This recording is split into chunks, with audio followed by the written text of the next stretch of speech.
ኖላዊ ሚዲያ የቤተ ክርስቲያን የሆነው በስመ አብ ወወልድ ወመንፈስ ቅዱስ አሐዱ አምላክ አንድ አምላክ በሆነ በአብ በወልድ በመንፈስ ቅዱስ ስም ሰኔ 12 በዚህች ዕለት የከበረ የመላእክት አለቃ የመልአኩ የሚካኤል መታሰቢያውን በዓል ያከብራሉ። የሚያከብሩበትም ምክንያት እንዲህ ነው። እስክንድርያ በምትባል ከተማ አክላወጥራ የተባለች ንግሥት የንጉሥ በጥሊሞስ ልጅ ዙሃል በሚባል ኮከብ ስም ያሰራችው ታላቅ ምኵራብ ነበርና በየዓመቱ ሰኔ በባተ በ12 ቀን በዚያ ምኵራብ ሕዝቡ ተሰብስቦ ታላቅ በዓል ያደርጉ ነበር። በዚያም ምኵራብ ውስጥ ዙሃል የሚሉት ታላቅ የነሐስ ጣዖት ነበርና በዓሉ በሚከብርበት ዕለት ብዙ ፍርዳዎችን ያርዱለት ነበር። አባ እለእስክንድሮስም እስከተሾመበት ዘመን ድረስ ለዚያ ጣዖት እንዲህ ሲያደርጉ ኖሩ። ይህም 300 ዓመተ ምህረት ተፈጽሞ በአራተኛው ምዕት ውስጥ ነበር። አባ እለእስክንድሮስ በእስክንድርያ ከተማ ሊቀ ጵጵስና በተሾመ ጊዜ ጻድቅ ቆስጠንጢኖስም በነገሰ ጊዜ የክርስትና ሃይማኖት ስለተስፋፋች ያን ጣዖት ሊሰብረው ወዶ ሳለ ጎስቋሎች ሰዎች ከለከሉት። እንዲህም አሉት፣ እኛ በዚህ ቦታ ይህን በዓል ማክበርን ለምደናል። እነሆ ከአንተ በፊት 18 ሊቃነ ጳጳሳት አልፈዋል፣ ይህን ልማዳችንን አልለወጡብንም። አባ እለእስክንድሮስ ግን ገሰጻቸው፣ አስተማራቸው። ስህተታቸውንም በመግለጥ እንዲህ ብሎ አስተማራቸው። ይህ ጣዖት የማይጎዳና የማይጠቅም ነው። እርሱንም የሚያመልክ ሰይጣናትን ያመልካቸዋል። ምክሬንስ ብትሰሙ ቀድሞ እንደነበር አድርጌ ይህን በዓል እሰራላችኋለሁ። ይኸውም ጣዖቱን እንድንሰብረው ምኵራቡንም እንድንባርከውና በከበረ መላእክት በመላእክት አለቃ በሚካኤል ስም ቤተ ክርስቲያን አድርገን እንድንሰይመው ነው። እኛም ይህን ታላቅ በዓል እንሰራለን።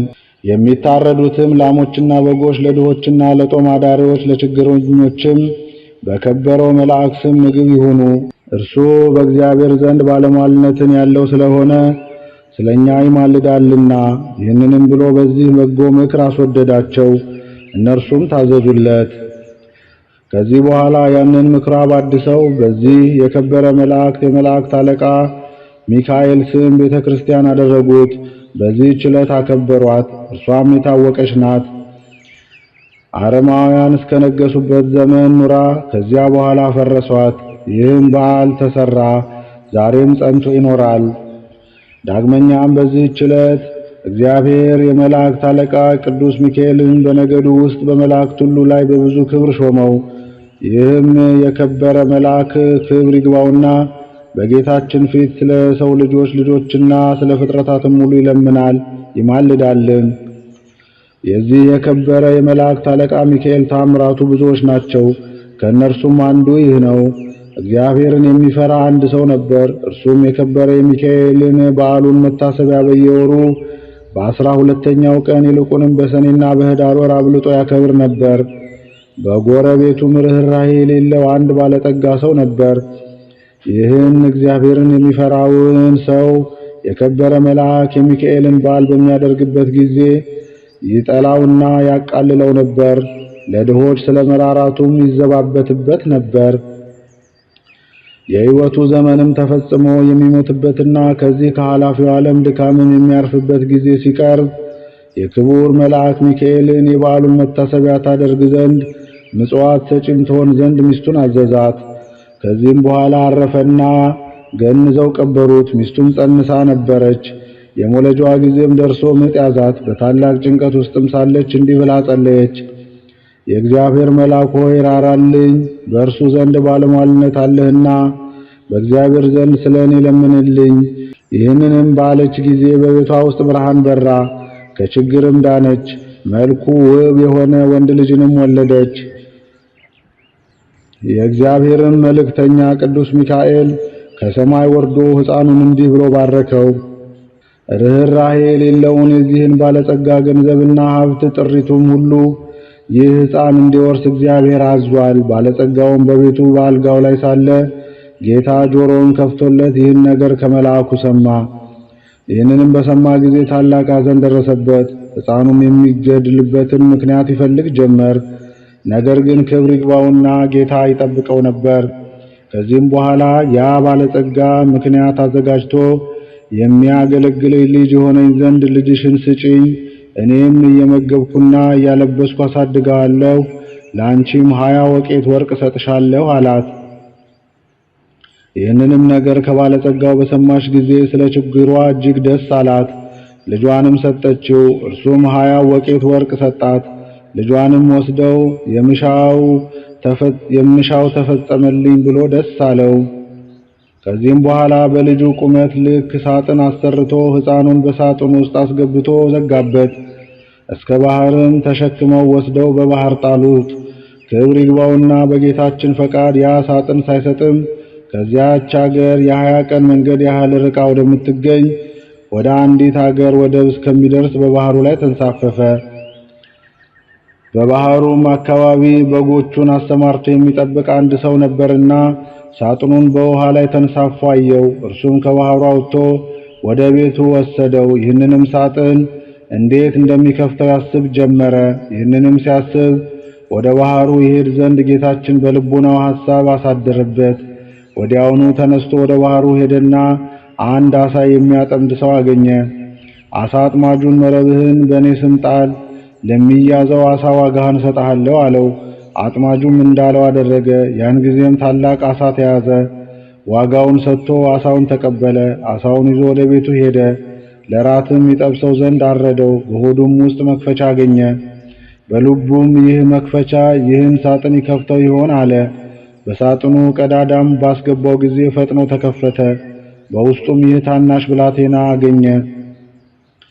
ልጅ የለውም ነበርና ታላቅ ደስታ ደስ አለው። ጌታችንም አመሰገነው። ሕፃኑም በመልካም አስተዳደግ አሳደገው። ሕፃኑም አድጎ ጎልማሳ ሆነ። ከብዙ ዘመናትም በኋላ ያ ባለጸጋ ተነስቶ ወደዚህ ሀገር ሄደ። በመሸም ጊዜ ወደ በግ ጠባቂው ደጅ ደረሰ። በግ ጠባቂውንም እስከ ነገ የምናድርበት ማደሪያ ባንተ ዘንድ እናገኛለን፣ ኪራዩን እንሰጥሃለሁ አለው። በግ አርቢውም እንዳልክ ይሁን እናደር አለው። ባለጸጋውም በዚያ አደረ። እራት በሚቀርብበት ጊዜ ሕፃኑን ባህራን ብሎ ጠራው።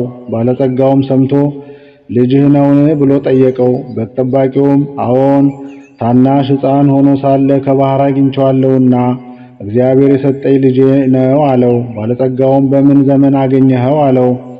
እርሱም ከ20 ዓመት በፊት ብሎ መለሰለት። ያን ጊዜ እርሱ ወደ ባህር የጣለው መሆኑን አውቆ እጅግ አዘነ። በማግስቱም ጎዳናውን ሊጓዝ በተነሳ ጊዜ ሰይጣናዊ ምክንያት አመካኝቶ በግ ጠባቂውን እንዲህ አለው፣ እገሊት ወደምትባል አገር በቤቴ የረሳሁት ጉዳይ ስላለ እንድልከው ልጅህን ትሰጠኝ ዘንድ ሻለው። እኔም የድካምህን ዋጋውን 20 ወቄት ወርቅ ሰጥሃለሁ አለው።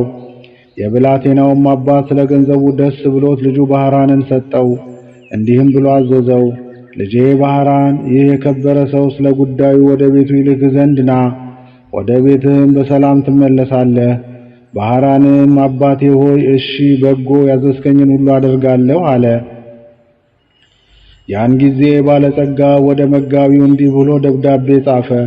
ይህችን ደብዳቤ በምታነባት ጊዜ ደብዳቤዋን ይዞ የመጣውን ገድለህ በጉድጓድ ውስጥ ጣለው፣ ማንም አይወቅ። በመካከላቸውም የሚተዋወቁበትን ምልክት ጽፎ አሸጋት።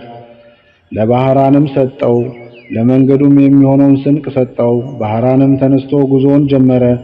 ሲጓዝም ሰንብቶ የአንዲት ቀን ጉዞ ሲቀረው እነሆ የመላእክት አለቃ የከበረ መልአክ ሚካኤል በንጉሥ ጭፍራ አምሳል በነጭ ፈረስ ላይ ተቀምጦ አንተ ጎልማሳ የያዝኸው ምንድነው? አለው። ወደ ገሌ አገር ወደ ቤቱ ለማድረስ ከአንድ ባለጸጋ የተጻፈች መልእክት ናት አለው። ይህችን ደብዳቤ አሳየኝ አለው። እርሱም ስለፈራ ሰጠው። በዚያን ጊዜ የከበረው መልአክ ሚካኤል ይህችን የሞት መልእክት ደመሰሳት። በእርሷም ፈንታ በንፋሃት ለውጦ እንዲህ ብሎ ጻፈ። ይህችን ደብዳቤ ይዞ ለመጣ ባህራን ለሚባል ሰው ይህች ደብዳቤ ደርሳ በምትነበብበት ጊዜ ልጄ ገሊትን አጋቡት፣ በውስጥና በውጭ ያለ ንብረቱና ጥርቴን ወንዶችና ሴቶች ባሮቼን ጠቅላላ ንብረቱን አውርሸዋለሁና የፈለገውን ሊያደርግ ስልጣን ሰጥቼዋለሁና እኔን አትጠብቁኝ፣ እኔ ብዙ ዘገያለሁ። የኔ ሹም እገሌ ሆይ በእኔና በአንተ መካከል ይህች ምልክት እነዋት። ከዚህ በኋላ አሽጎ ለባህራን ሰጠውና ወደ ባለጸጋው ቤት ሄደህ ይህችን ደብዳቤ ለሹሙ ስጠው። በጎዳናም ላይ እኔ እንደተገናኘሁ አትንገረው፣ እንዳይገድልህም። ይህንን የሞት ደብዳቤ ለውጬዋለሁ አለው። ባህራንም እሺ ጌታዬ፣ ያዘዘኝን ሁሉ አደርጋለሁ አለ። ባህራን ወደ ባለጸጋው ቤት በደረሰ ጊዜ ይህችን ደብዳቤ ለሹሙ ሰጠው። ባነበባትም ጊዜ በመካከላቸው ያለውን ምልክት አገኘ። አስተውሎም እርግጠኛ እንደሆነ አወቀ። ከዚህም በኋላ ለባህራን ሰርግ አዘጋጅቶ እንደሚገባ በቤተ ክርስቲያን ሥርዓት በተክሊል የባለጸጋውን ልጅ አጋቡት። 40 ቀንም ያህል ደስታና ሐሴት እያደረጉ ኖሩ። ከዚህ በኋላ ባለጸጋው ከሄደበት መመለሻው ጊዜ ሆኖ በደስታ የሆነውን የመሰንቆና የእንዚራ ድምፅ ሰምቶ ይህ የምሰማው ምንድነው ብሎ ጠየቀ። እነርሱም ስሙ ባህራን ለተባለ የአንተን ደብዳቤ ላመጣ ጎልማሳ ሰው ልጅህ ገሊትን አጋቡት። እነሆ ለ40 ቀናት በሰርግ ላይ ነው። ገንዘብህና ጥሪትን ሁሉ ወንዶችና ሴቶች ባሮችህን አንተ እንዳዘዝክ ሰጥተውታልና አሉት። ይህንንም በሰማ ጊዜ ደንግጦ ከፈረሱ ላይ ወደቀ፣ በድንገትም ሞተ። ባህራን በጎ ሥራዎችን የሚሠራ ሆነ። የተገለጸለትና ከመግደል ያዳነው የመላእክት አለቃ የከበረ መልአክ ሚካኤል እንደሆነ፣ ሊገድለው የሚሻውን የባለጸጋውን ጥሪቱን ሁሉ ያወረሰው እርሱ እንደሆነ ተረዳ። የዚህም የከበረ መልአክ የመላእክት አለቃ ሚካኤል መታሰቢያው በየወሩ ያደርግ ጀመረ። ቤተ ክርስቲያንም ሰራለት። የቅዱስ ሚካኤል ስዕሉን አስሎ በቤተ ክርስቲያን ውስጥ አደረገው። ከእርሱም ብዙዎች ድንቆች ተአምራቶች ተገለጡ። ባህራንም ቅስና ተሹሞ እስከ ዕለተ ሞቱ በዚያች ቤተ ክርስቲያን ውስጥ የሚያገለግል ሆኖ ኖረ። በዚህም በከበረ የመላእክት አለቃ ሚካኤል አማላጅነት ከእናቱና ከአባቱ ከልጆቹም ጋር የዘላለም ሕይወትን ወረሰ። መድኃኒታችን በተነሳበት ቀን ይህ ክቡር መልአክ ሚካኤል ከውስጠኛው መጋረጃ ውስጥ ገብቶ በክብር ባለቤት ፊት እንዲህ እያለ ይለምናል። እውነት ስለሆነ ቃል ኪዳንህ በምድር መታሰቢያን የሚያደርጉትን ትምርልኝ ዘንድ ፈጣሪ ሆይ እኔ አገልጋይና መልእክተኛን ከቸርነትህ እለምናለሁ። አንተ መሐሪ ይቅር ባይ ነህና። የክብር ባለቤት ጌታችን እንዲህ ብሎ ይመልስለታል። የመንፈሳውያን ሰማያውያን መላእክት አለቃቸው ሚካኤል ሆይ መታሰቢያን የሚያደርገውን ሁሉ መሸከም እንደምትችል ከሲኦል እሳት ጊዜ በክንፎች ተሸክመህ እንድታወጣ እነሆ እዝዣለሁ። ይህንንም ቃል በሰማ ጊዜ እጅግ ደስ ብሎት የበዓሉን መታሰቢያ ከሚያደርጉት በክንፎቹ ተሸክሞ የእሳቱን ባህር አሳለፋቸው። እነርሱም ከብቻው ጌታ በቀር የሚቆጥራቸው የለም። ስለዚህ የዚህን ታላቅ የከበረ መላእክት አለቃ ሚካኤልን የበዓሉን መታሰቢያ ለማድረግ መታገል ይገባናል። እርሱ ከሰይጣን ወጥመድ ያድነን ዘንድ በዘመናችን ሁሉ ይጠብቀን ዘንድ ኃጢአታችንን ያስተሰርይልን ዘንድ መከራችንንም ያርቅ ዘንድ የምድራችንን ፍሬ ይባርክ ዘንድ ፈቃዱንም ለመስራት ይረዳን ዘንድ ከኛ ወገን የሞቱትን ዕረፍት ነፍስ ይሰጥ ዘንድ ወደ መንገድ የሄዱ አባቶቻችንና ወንድሞቻችንን ወደ ቤታቸው በሰላም በጤና ይመልሳቸው ዘንድ በመካከላቸው ፍቅር ያደርግልን ዘንድ እስከ መጨረሻይቱ ምቅታ ድረስ በቀናች ሃይማኖት ያጸና ዘንድ በእግዚአብሔር ፊት ስለኛ ይለምናልና። የክርስቶስ ወገኖች የሆኑ መኳንንቶቻችንን ጠብቆ በወንበሮቻቸው ላይ ያጸናቸው ዘንድ የሳቱትንም ወደ ቀናች ሃይማኖት ይመልሳቸው ዘንድ ለእግዚአብሔር ምስጋና ይሁን።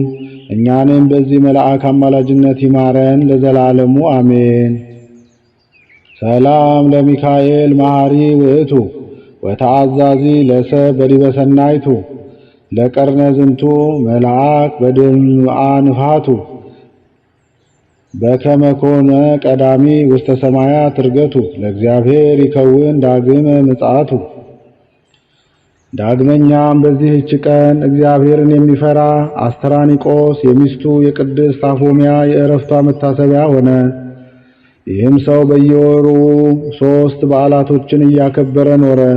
እሊህም ክብር ይግባውና የጌታችን የኢየሱስ ክርስቶስ የልደቱ መታሰቢያ በየወሩ በ29፣ የእመቤታችን የቅድስት ድንግል ማርያም በዓል መታሰቢያ በየወሩ በ21፣ የከበረ የመላእክት አለቃ የቅዱስ ሚካኤልን በዓል መታሰቢያ በየወሩ በ12 ናቸው።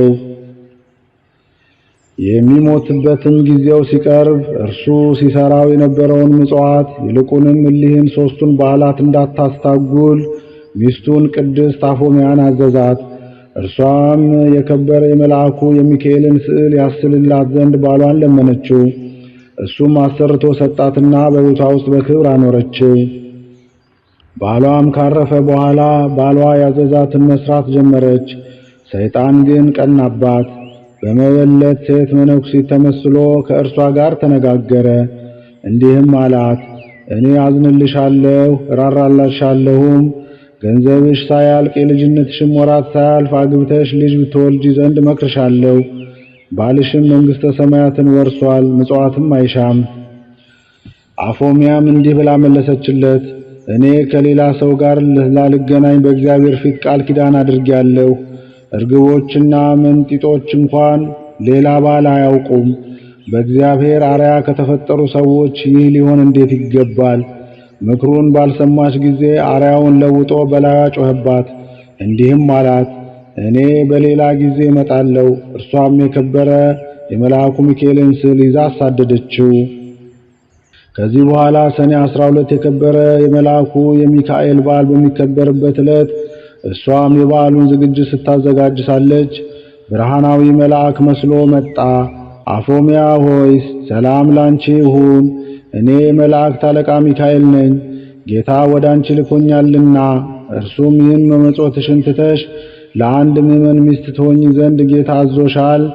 ባል የሌላት ሴት መልህቅ የሌለውን መርከብ እንደምትመስል ወቂ። እንደ አብርሃምና ያዕቆብ እንደ ዳዊትም እንደነርሱ ያሉ ብዙ ሴቶችን እንዳገቡ እግዚአብሔርም ደስ እንዳሰኙት ከብሉይ ኪዳን መጽሐፍ ጥቅሶችን ያመጣላት ጀመር። ቅድስት አፎምያ መልሳ አንተ የእግዚአብሔር መልአክ ከሆንክ የመስቀል ምልክት ካንተ ጋር ወዴት አለ? የንጉሥ ጭፍራ የሆነ ሁሉ የንጉሡን ማኅተም ሳይዝ ወደ ሌላ ቦታ ሄድምና አለችው። ሰይጣንም ይህንን በሰማ ጊዜ መልኩ ተለወጠና አነቃት። እርሷም ወደ ከበረው መልአክ ወደ ሚካኤል ጮኸች። ወዲያውም ደርሶ አዳናት። ያንንም ሰይጣን ይዞ ይቀጣው ጀመር። ሰይጣኑም ጮኸ፣ ማረኝ ያለ ጊዜ አታጥፋኝ፣ እግዚአብሔር እስከ ዓለም ፍጻሜ ታግሶናልና እያለ ለመነው። ከዚያም ተወውና አበረረው። የከበረ መልአክ ሚካኤልም እንዲህ አላት፣ ብጽዕት አፎምያ ሆይ ሄደሽ የቤትሽን ሥራ አዘጋጂ፣ አንቺ ዛሬ ከዚህ ዓለም በሞት ትለያለሽና። እነሆ እግዚአብሔርም ዓይን ያላየውን ጆሮ ያልሰማውን በሰው ልብ ያልታሰበውን አዘጋጅቶልሻል። ይህንንም ብሎ ሰላምታ ሰጣት፣ ወደ ሰማያትም አረገ። የበዓሉም ዝግጅት እንደሚገባ ከፈጸመች በኋላ ወደ ኤጲስቆጶስና ወደ ካህናት ሁሉ ላከች። ወደ እርሷም በመጡ ጊዜ ለድሆችና ለጦም አዳሪዎች ይሰጧቸው ዘንድ ገንዘቧን ሁሉ አስረከበቻቸው። ከዚህም በኋላ ተነስታ ጸለየች። የከበረ የመልአኩ የቅዱስ ሚካኤል ስዕል አንስታ ታቅፋ ሳመችው። ያን ጊዜ በሰላም አረፈች። ለእግዚአብሔር ምስጋና ይሁን፣ እኛንም በጸሎቷ ይማረን። የዚህም የከበረ መልአክ ሚካኤል የረድኤቱ ኃይል ሁላችን የክርስቲያን ወገኖች ይጠብቀን ለዘላለሙ አሜን። ሰላም ለአፎምያ ዘሞአቶ ለመስቴማ በቃለ ትምይንት ሶበ ተቃወማ በዛቲ ዕለት በከመ አደማ ስዕሎ ለሚካኤል ዘታነብር በፍጽማ ውስተ ዘለዓለም ዕረፍት ፈለሰ ትምጣማ። በዚህች ዕለት ለአባቶች ሊቃነ ጳጳሳት ስድስተኛ የሆነ የእስክንድርያው ሊቀ ጳጳሳት አባ ዮስጦስ አረፈ። ይህም የከበረ አባት ከእስክንድርያ አገር ሰዎች የተማረ አዋቂ ሰው ነበር። እርሱንም ከእናትና አባቱ ከሌሎች ብዙዎች ሰዎች ጋር የክርስትና ጥምቀትን ወንጌላዊ ማርቆስ አጠመቀው። ከዚህም በኋላ አናጎንስጢስነትን ሾመው። ከአናጎንስጢስነትም በኋላ ዲቁና ሾመው። በቅዱስ አንያኖስም ዘንድ እያገለግለው የቤተ ክርስቲያን መጻሕፍትን በመማር አደገ። ሕዝቡንም ሁልጊዜ መክራቸውና ይገሥጻቸው አስተምራቸው፣ በቀናች ሃይማኖትም ያጸናቸው ነበር። አባ አርሜዎስም ባረፈ ጊዜ ያለ ፈቃዱ ወስደው በእስክንድርያ ከተማ ሊቀ ጵጵስና ሾሙት። በግብፅ አገር ያለች ቤተ ክርስቲያንም በመልካም አጠባበቅ እንደሚገባ ጠበቃት። በወንጌላዊ ማርቆስ ወንበርም 12 ዓመት ከኖረ በኋላ በሰላም አረፈ። ለእግዚአብሔር ምስጋና ይሁን፣ እኛንም በጸሎቱ ይማረን፣ በረከቱም ከኛ ጋር ትኑር ለዘላለሙ አሜን። ሰላም ለዮስጦስ ማርቆስ አጥመቆ ምስለ አቡሁ ውኡም ዋስተሳልቆ ረሲኦ በንጽህና ወበቅድስና ልሂቆ በዛቲ ዕለት ዘአልቦ ናፍቆ በድሮ ፈጸመ ወሰለጠ ጻሕቆ። በዚህች ዕለት ለአባቶች ሊቃነ ጳጳሳት 67ኛ የሆነው የእስክንድርያው ሊቀ ጳጳሳት አባ ቄርሎስ አረፈ። ከእርሱ አስቀድሞ የነበረ አባ ገብረ ክርስቶስ ባረፈ ጊዜ ኤጲስቆጶሳትና የሕዝቡ አለቆች ተስማምተው ወደ አስቄጥስ ወደ አባ መቃርስ ገዳም ወጡ። ለዚህች ለከበረች ሹመትም የሚገባውን እየመረመሩ 2 ወር ያህል ኖሩ። በአባ ዮሐንስ ሐጺር ገዳም የትንቢት መንፈስ ያደረበት ስሙ ገብረ ኢየሱስ የሚባል አንድ ሰው ነበር። ለእርሱም የእግዚአብሔር መልአክ ተገልጾለት እንዲህ አለው፣ ለኤጲስቆጶሳቱ ለዚህች ለከበረች ሹመት የሚገባ ስሙ ጋአርጊ የሚባል በመካከላችሁ አለና አትዘኑ በላቸው አለው። ያን ጊዜ ቅዱስ ገብረ ኢየሱስ ይህንን ነገር ነገራቸው። ከዚህም በኋላ ይህን አባት ይዘው ያለ ፈቃዱ በወንጌል ማርቆስ ወንበር ላይ ሊቀ ጵጵስና ሾሙት። እርሱም እጅግ አዋቂ ነበርና በሹመቱ ዘመን ቤተ ክርስቲያን ደስ ተሰኘች። ኤጲስቆጶሳትን፣ ቀሳውስትና ዲያቆናትን ሾመ። ብዙዎች አብያተ ክርስቲያናትንም አደሰ። ከዚህም በኋላ ለኢትዮጵያ ሀገር አንድ ጳጳስ ሾመ። በእውቀቱና በደግነቱ እጅግ ደስ ተሰኙበት። ብዙዎችም ከክፉ ሥራ ወደ በጎ ሥራ መልሷቸዋልና እግዚአብሔርንም የሚፈሩ ሆነዋልና በበጎ ሥራም ጸንተዋልና። ለንጉሡም እንዲሁ ለመኳንንቶቹም ብዙ ሚስቶች ነበሯቸው። እርሱ ስላስተማራቸውና ስለገሰጻቸው ሚስቶቻቸውን አሰናብተው እንደ ሕጉ በእያንዳንዲቱ ሴት ጸኑ። የከበረ አባ ቄርሎስም 11 ዓመት ከ3 ወር ተኩል ሲፈጸምለት ሥጋውን ደሙን ተቀብሎ በሰላም አረፈ። ሥጋውንም ወደ አስቄጥስ ገዳም ወደ አባ መቃርስ ደብር ተሸክመው ወስደው ከከበሩ ሊቃነ ጳጳሳት አጽም ጋር አኖሩት። ለእግዚአብሔር ምስጋና ይሁን። እኛንም በዚህ አባት ጸሎት ይማረን፣ በረከቱም ከኛ ጋር ትኑር ለዘላለሙ አሜን። ሰላም እብ ለቄርሎስ ሊቅ ጵጵስናሁ ዘኮነ በትንቢተ ብእሲ ጻድቅ ለዝ ማእምር እንስብሐተ ዓለም ርሁቅ ወውሂዝ ቃሉ ለምለሙ እጹቅ ወበትምህርቱ ነበሩ ወልህቁ ደቂቅ። ዳግመኛም በዚህች ዕለት የተባረከና የተመሰገነ በሰማዕት ያለ ምስጢርን ያየ የኢትዮጵያ ንጉሥ ላሊበላ የዕረፍቱ መታሰቢያ ሆነ። ይህንንም ቅዱስ ወላጆቹ በወለዱት ጊዜ እግዚአብሔርን በመፍራትና በበጎ ሥራ ሁሉ አሳደጉት። አድጎ አካለ መጠን በደረሰ ጊዜ ታላቅ ወንድሙ ንጉሥ ቀናበት። መልእክተኞቹንም ልኮ ወደ እርሱ አስመጣው። ምክንያቶቹንም ሽቶ ከ3 ሰዓት እስከ 7 ሰዓት እንዲገርፉት አዘዘ። ከዚህም በኋላ በፊቱ እንዲያቆሙ ታዘዘ። ባቆሙትም ጊዜ የደረሰበት ጉዳት እንደሌለ አይተው ንጉሡንም መኳንንቶቹን ሁሉ አደነቁ፣ ለእግዚአብሔር መልአክ ከግርፋት ሰውሮታልና። ከዚህም በኋላ ወንድሙ ንጉሥ በአንተ ላይ ስላደረግኩት ክፉ ሥራ ወንድሜ ሆይ ይቅር በለኝ ብሎ ለመነውና እርስ በርሳቸው ታረቁ። ከዚህም በኋላ ለእግዚአብሔር መንግሥትን አወረሰው። መንግሥትንም በያዘ ጊዜ እግዚአብሔር በሚያገለግልበት ሥራ በረታ። ሁልጊዜም ለድሆች፣ ለምስኪኖች፣ ለችግረኞች ይመጸውት ነበር። ክብር ይግባውና ጌታችንም የፍቅሩን ጽናት ባየ ጊዜ የእግዚአብሔር መልአክ ተገለጠለት።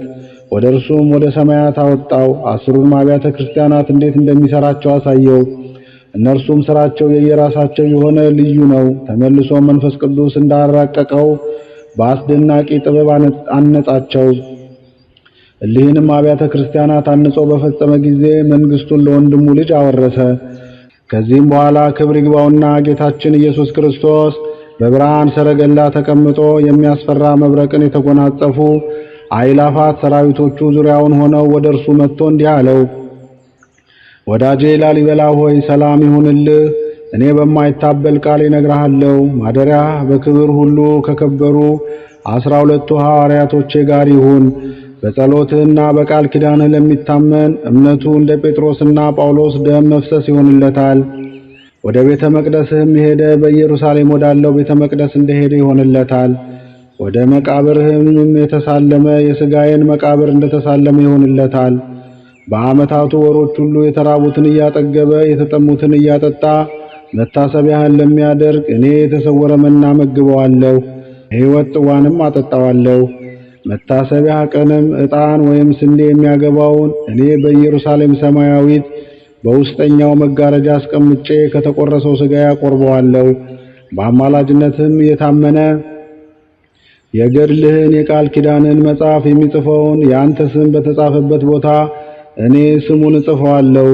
በፍጹም ልቡ የሚያምን እርሱ የማይታበል ቃል የተናገርኩ የሕያው እግዚአብሔር ልጅ እኔ ኢየሱስ ነኝ አለው። ላሊበላም ይህን ቃል ኪዳን ስለ አጸናለት ክብር ይግባውና ጌታችንን እያመሰገነ በምድር ላይ ወድቆ ሰገደ። ጌታችንም ሰላምታ ሰጥቶት በክብርና በምስጋና ወደ ሰማያት አረገ። ከዚህም በኋላ ጥቂት ሕማም ታሞ በሰላም አረፈ። ነፍሱንም የብርሃን መልአክ ተቀብለው የዘላለም ሕይወት ማደሪያ ወደሆነ ማረፊያው አስገቡት።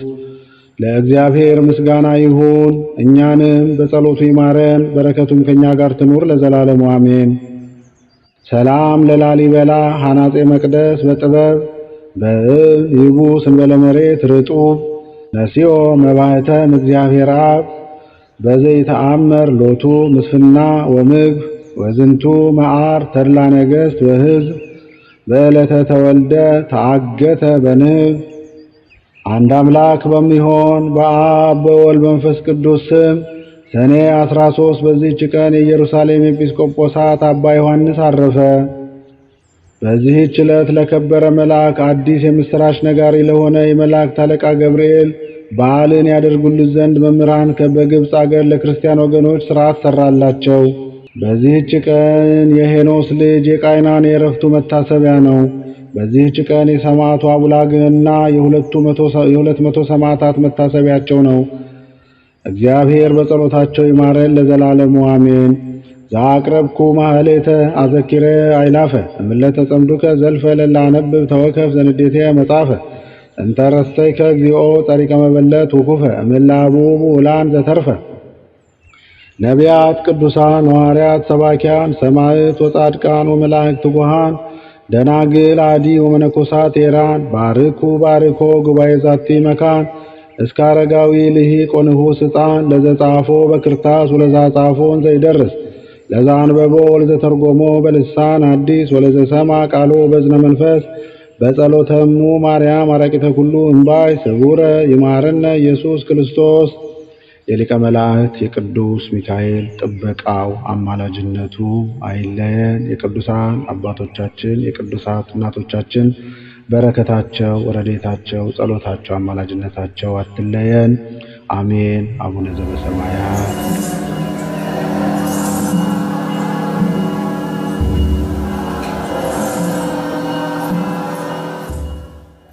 ኖላዊ ሚዲያ የቤተ ክርስቲያን የሆነውን ብቻ